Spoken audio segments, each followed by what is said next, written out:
Boeing's deliveries plummeted by 27% in June compared to the previous year, reflecting ongoing challenges in the aerospace industry. The decline marks a significant setback for the company, which continues to grapple with production issues and supply chain disruptions. For more, we're joined by Geoffrey Thomas, aviation expert at Airline Ratings. Good to see you, Jeff.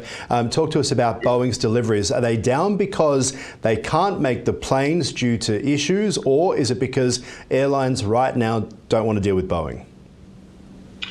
No, it's the former. They're having problems, as you allude, with supply chain. There's also been some rework required.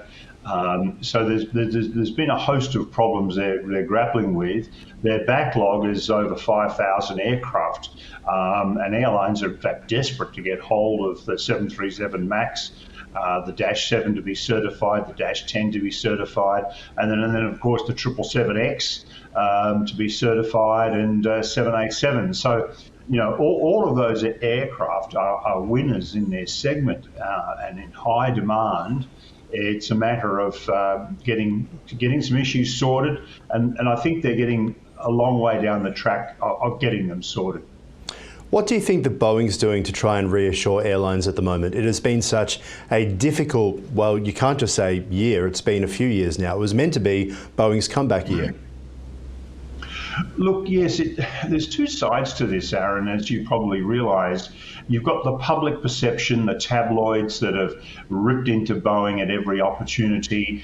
Every single time there's an incident with a Boeing aeroplane, it's in the news.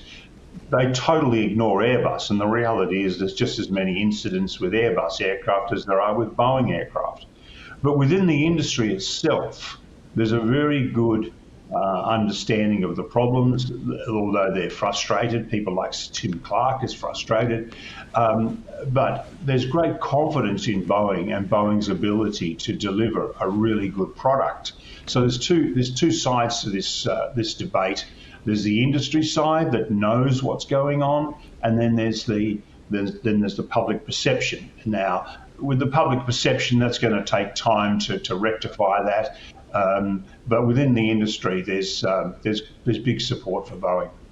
What's Boeing actually doing to deal with the supply chain issues? Because as we know, with the Dreamliner, the 787, they had bits that were coming from right around the world. We've got issues with the 737 MAX. We've had issues, of course, with the Dreamliner. There's been problems right across the board, the 777X as well.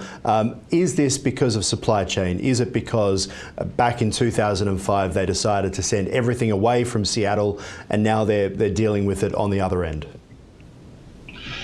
Yeah, it's a good point. Yes, with the 787, you're right. They did subcontract out that much further than they've ever done before. I mean, mind you, aircraft manufacturers, as you know, do subcontract a lot of stuff. They don't make engines, they don't make avionics, they don't make undercarriages, they don't make tyres. So a lot of stuff has to be sourced from other suppliers around the world. With the 787, yes, they did push that further out as far as the design and construct is concerned, and they're now bringing that back in, or they have brought that back in-house. But supply chain problems are global, and they're not only affecting the aerospace industry, it's all sorts of industries right around the world, whether it's car deliveries, whether it's building a house. There's supply chain problems coming out of COVID, and also because of the Russian invasion of Ukraine. People completely underestimate the incredible impact that has had on the supply chains situation around the world, because Ukraine is one of the biggest suppliers of a raft of products and raw materials.